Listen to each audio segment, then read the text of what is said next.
இன்றே டவுன்லோட் செய்து உங்கள் ஃபேவரட் ஷோக்களை என்ஜாய் பண்ணுங்க.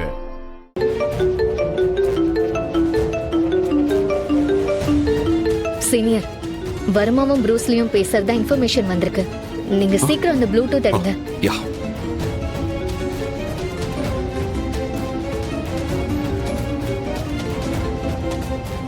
என்னண்ணே, யாரோ புது ஆளுங்க கிட்ட பேசுன மாதிரி இருந்துச்சு. ஆமா ப்ரூஸ்லி, புது ஆளுங்க தான். என்னண்ணே, ஏதாவது புதுசா பண்ண போறீங்களா? விஷயம் பழசுதான், ஆனா நான் பண்ண போற விதம் தான் புதுசு. புரியலையே. ஒண்ணு இல்ல ப்ரூஸ்லி, நாம ட்ரக் டீலிங் பண்ணிட்டு இருந்தோம்ல. ஆமா.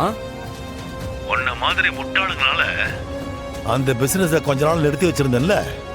என்னண்ணே, நான் என்ன வேணும்னா போலீஸ் கிட்ட மாட்டினேன்? எல்லாம் அந்த கபிலம் பயலால வந்தது. அதுக்கு நான் என்னென்ன பண்ண முடியும்? சரி, சொல்றத கேளு. எனக்கு அந்த பிசினஸ் அப்படியே விடுற ஐடியா இல்ல. அதான நமக்கு மூலதனமே. ஆமாமா. நம்மளுடைய டீலர்ஸுக்கு வேற நம்ம மேல இருக்கிற நம்பிக்கை குறைய ஆரம்பிச்சிருச்சு. சரக்கெல்லாம் வேற பார்ட்டிக்கு அனுப்புறேன்னு சொன்னானுங்க. அதை எப்படின்னு சொல்லுவானுங்க? நீங்க அவனுங்களை சும்மாவை விட்டீங்க? ஏய் கேள்ற, சும்மா விடக்கூடாதுன்னு தான் நானே மொத்த சரக்கையும் என்கிட்ட வர வச்சுட்டேன். முதல் கட்டமா ஒரு 10 கிலோ பவுடரை டிஸ்ட்ரிபியூட் பண்ணலான் இருக்கேன். அதுக்கு ஒரு புது ஐடியாவை ஃபாலோ பண்ணலான் இருக்கேன். ஆமா, என்னென்ன ஐடியா? ஸ்டூடெண்ட்ஸ்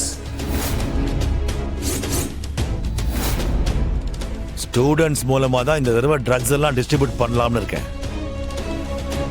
இதுல மினிமம் ரிஸ்க் தான். சூப்பர்ண்ணே, செம்ம ஐடியா. அதுக்கு ஸ்டூடெண்ட்ஸ் டீம்ல லிங்க் வச்சிருக்கிற ஒரு புது டீமை இறக்கிருக்கேன். இன்னும் கொஞ்ச நேரத்துல அந்த 10 கிலோ ட்ரக்ஸ் டிஸ்ட்ரிபியூட் ஆயிடும். அது சம்பந்தமா தான் பேசிட்டு இருந்தேன். இப்போ உனக்கு எதுக்கு கால் பண்ணனா, அந்த டீலிங் நடக்க போற லொகேஷனை உனக்கு ஷேர் பண்றேன். நீ எதுக்கும் நம்ம ஆளுங்களை கூட்டிட்டு போயிட்டு தூரத்துல இருந்து கவனிச்சுக்கிட்டு அலர்ட்டா எல்லாம் சரியா நடக்குதான்னு கொஞ்சம் பாருங்க. ஏதாவது பிரச்சனை எனக்கு கால் பண்ணி சொல்லுங்க. ஓகேண்ணே, எல்லாத்தையும் நான் பாத்துக்கிறேன்.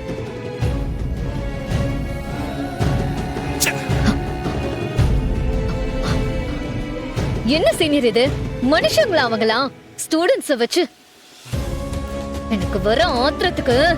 ஐலி, இப்ப பேசுறதுக்கெல்லாம் டைம் இல்ல. உடனே போய் அந்த டீலிங்கை நடக்க விடாம தடுத்தாகணும். நம்ம டெக்னிக்கல் டீமுக்கு கால் பண்ணி ப்ரூஸ்லி மொபைலுக்கு ஒரு லொகேஷனை ட்ரேஸ் பண்ணி உடனே அனுப்ப சொல்ல. என்ன யோசிச்சுட்டு இருக்க? எல்லாம் ஓகே தான் சீனியர். ஆனா இப்போ திடீர்னு வீட்ல இருக்கவங்க கிட்ட என்ன சொல்லிட்டு போறது? ஏற்கனவே இங்க நிறைய பிரச்சனை ஓடிட்டு இருக்கு.